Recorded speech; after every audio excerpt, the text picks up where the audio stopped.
बऱ्याचदा आपल्याला असा प्रश्न पडतो ना, की ज्यावेळी तुम्ही आध्यात्मिक जीवन जगता किंवा स्पिरिच्युअल लाईफ जगता, त्यावेळी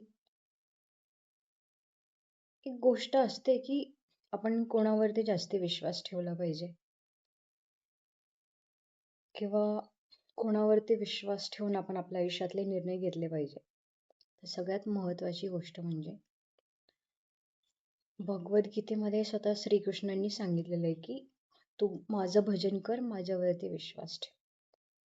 जेवढं आपण परमेश्वरावरती विश्वास ठेवून जीवन जगतो किंवा तेच आपलं अधिष्ठान असतं, ते ऑटोमॅटिकली तुमचे मार्ग क्लिअर होतात. हां, एक गोष्ट आहे, तुम्हाला सगळं सहजासहजी मिळणार नाही आहे किंवा सगळं इझिली अवेलेबल तर बिलकुलच होणार नाही. तुम्हाला स्ट्रगल आहे, संघर्ष करावाच लागणार आहे. परंतु एक गोष्ट मात्र खरी आहे, की परमेश्वरावरती प्रचंड निष्ठा आणि श्रद्धा याने डिसेंट आणि विक्टरी मिळाल्याशिवाय राहणार नाही.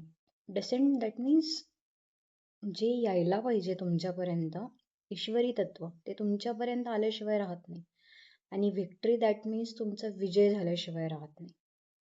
त्यामुळे जर आपण आपल्या लाईफमधली सेक्युरिटी किंवा माझ्यासाठी एकदम चांगला कम्फर्ट झोन किंवा सुरक्षित स्थान कुठलं असेल तर ते परमेश्वराचंच आहे. परमेश्वरावरचा विश्वास, परमेश्वरावरची श्रद्धा, परमेश्वरावरची निष्ठा आणि आपण त्याच्याजवळ असणं, याच्यापेक्षा सुरक्षित स्थान जगामध्ये तुम्हाला कुठेही मिळणार नाही. तुम्ही कितीही मोठं अर्निंग करा, कम्फर्टेबल लाईफ क्रिएट करा किंवा स्वतःला स्टेबल असं जीवन तयार करा, तरीही कुठेतरी तुम्ही असुरक्षित असता. तर सुरक्षित राहायचं असेल ना, तर मला भज म्हणजे माझं भजन कर, हे जे श्रीकृष्णाचं ब्रीद वाक्य आहे ते फॉलो करायला पाहिजे. श्रद्धा अटळ पाहिजे, की शेवटी जे होणार ते माझ्या सद्गुरूंना जे वाटतंय तेच होणार. माझ्या इच्छेपेक्षा, विरोधी शक्तींच्या इच्छेपेक्षा परमेश्वराला जे वाटतंय तेच आपल्या लाईफमध्ये होणार. हा विश्वास आणि कोणत्याही परिस्थितीमध्ये परमेश्वर माझं अकल्याण करणार नाही, माझं नुकसान होऊ देणार नाही, ही श्रद्धा.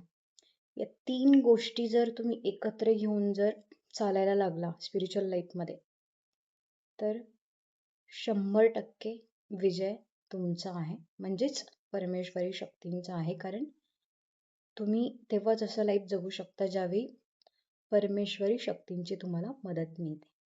थँक्यू.